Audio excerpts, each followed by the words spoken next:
सिद्धिविनायक शिक्षण प्रसारकच्या या आर.के. विधी महाविद्यालयाच्या उद्घाटन प्रसंगी उपस्थित असलेले आपले सगळ्यांचे आवडते माननीय नामदार रामदासजी आठवले साहेब, त्याचप्रमाणे या कार्यक्रमाला ज्यांची उपस्थिती आहे असे महाराष्ट्र राज्य बार कौन्सिलचे अध्यक्ष माझे स्नेही विठ्ठल कोंडे देशमुख, या सिद्धिविनायक शिक्षण प्रसाराचे संस्थापक अध्यक्ष रमेशजी खानविलकर, त्याचप्रमाणे राजेश संजय पाटील, पीपल्स एज्युकेशन सोसायटीचे सेक्रेटरी चंद्रशेखर कांबळे, रश्मी वैनी, त्याचप्रमाणे महावीर वाणे, प्रकाशजी कराळे, अक्षयजी आणि मंचावर असलेले उपस्थित इतर सर्व मान्यवर आणि माझ्या तरुण मित्रमैत्रिणींनो, मला ही कल्पना आहे कार्यक्रमाची वेळ 5 वाजेची होती, परंतु मी आणि आठवले साहेब येथे 6 वाजता पोचलो, परंतु ते आमच्या हातात नव्हतं म्हणून आम्हाला उशीर झाला. मला वकील म्हणून कुठलंही कारण सांगायचं नाही, परंतु खरोखर मी आपली सगळ्यांची क्षमा मागतो. विशेषतः माझ्यासमोर लहान मुलं आहेत, त्यामुळे जास्त मी काही बौद्धिक कोणाला देणार नाही आणि नाहीतरी वकिलाला तशी भाषणाची सवय नसते, फुकट बोलायची सवय तर अजिबात नसते. पण आज वकील या नात्याने मी इथे आलो नाही. People's education society Bharat Ratna doctor Babasaheb Ambedkar यांना मी प्रथम वंदन करतो, ज्यांनी ही संस्था स्थापन केली पीपल्स एज्युकेशन सोसायटी. त्या सोसायटीचे आज आमचे चेअरमन रामदासजी आठवले आहेत आणि बाबासाहेबांनी या संस्थेची घटना जशी केली होती की 10 लोक संस्थेचे ट्रस्टी म्हणून असतील, 7 राखीव जागा असतील आणि 3 बिगर राखीव असतील. माझ्या मते आठवले साहेब, मी अनेक शिक्षण संस्था पाहिल्या आहेत.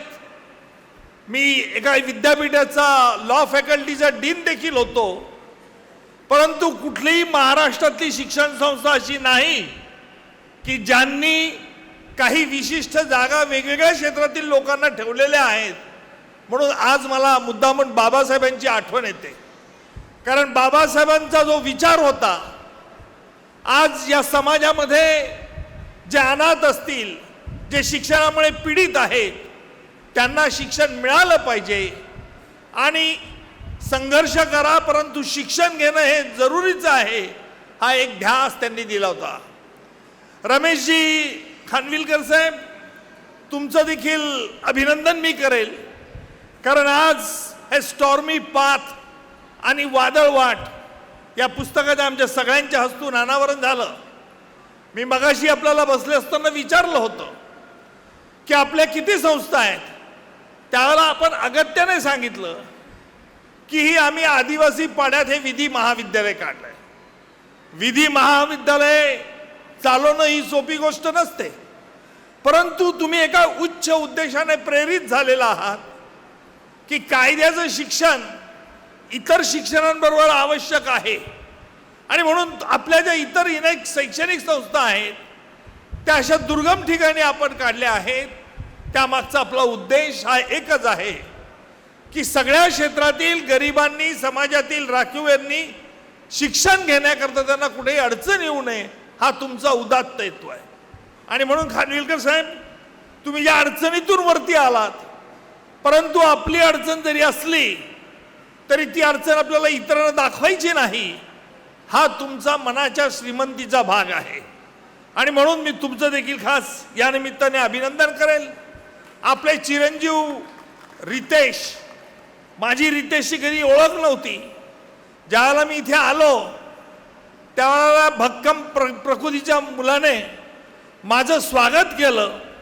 ते बघितल्यावरच मला वाटलं की हा आमचा रमेशजींचा चिरंजीव असेल आणि म्हणून मी रमेशजींना बोललोही की हा तुमचा चिरंजीव आहे का. त्यांनी हो सांगितलं मोठ्या अभिमानाने.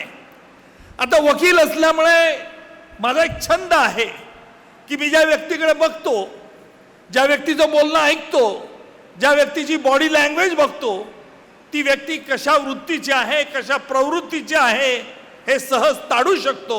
याला रामदेव बाबाची योग विद्या लागत नाही, परंतु हा आत्मविश्वास लागतो. आणि मला अतिशय आनंद होतो रमेशजी की मध्यंतरी मी तुम्हाला 2-3 वेळा तुम्ही मला भेटलात. मी तुम्हाला सांगितलं की मला शक्य होईल की नाही सांगता येत नाही, पण तुमचा एक ध्यास होता की लॉ कॉलेजचं उद्घाटनला आम्ही आलंच पाहिजे. म्हटलं आठवले साहेब येणार आहेत का? म्हणजे आठवले साहेब नक्की येणार आहे. सुदैवाने आम्ही दिल्लीहून दोघं बरोबर निघालो. त्यांचं फ्लाईट उशिरा होतं, माझं फ्लाईट लवकर आलं होतं, पण तरी सुद्धा आठवले साहेब लवकर इथे आले. म्हणजे आठवले साहेब किती चतुर आहेत हे बघितलं पाहिजे. पण त्यांच्या मनामधला एकच ध्यास असतो की माझी शैक्षणिक संस्था. आता बसल्यावरती मला त्यांनी पीपल्स एज्युकेशन सोसायटीचा त्यांनी किस्सा सांगितला, कारण मी अनेक वेळा आठवले साहेबांना बघितलं मीटिंग्समध्ये देखील ही संस्था कशा रीतीने वाढवता येईल.